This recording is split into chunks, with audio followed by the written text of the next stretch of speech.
यहाँहरूलाई सबैलाई स्वागत छ। आउनुहोस् आज थोरै ज्ञानको कुराहरू सिकौँ।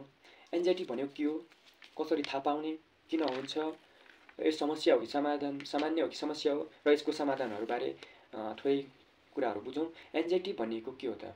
एन्जाइटी भनेको हाम्रो मनले कुनै कुरा अत्याधिक डर, तनाव वा चिन्तासँग कल्पना गरेर उत्पन्न गर्ने अवस्था हो।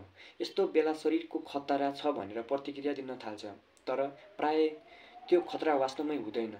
एन्जाइटी कसरी महसुस हुन्छ त?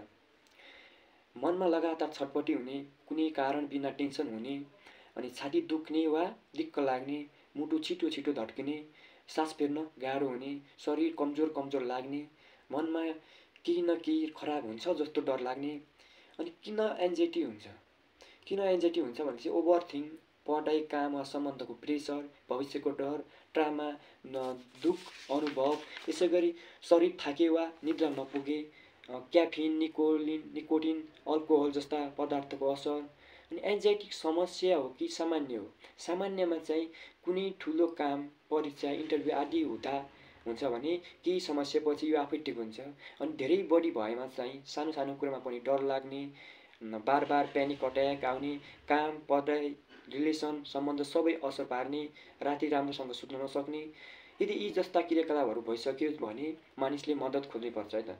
यसलाई सरल गर्ने उपाय, यसलाई समाधान गर्ने उपायमा चाहिँ गहिरो सास लिने, 5 मिनट मेडिटेसन, शरीर चलायमान राख्ने, अनावश्यक क्याफिन, निकोटिन कम गर्ने, प्राप्त सुत्ने, समस्यालाई मनमा नथुपारी कुराहरू सेयर गर्ने, अत्याधिक भएमा मनोवीरसँग कुरा राख्ने। एन्जाइटी कमजोरी होइन, यो हाम्रो शरीरको सुरक्षा सङ्केत मात्र हो। बुझेर ध्यान राखेर सही उपाय अपनाएर यसलाई नियन्त्रण गर्न सकिन्छ। धन्यवाद।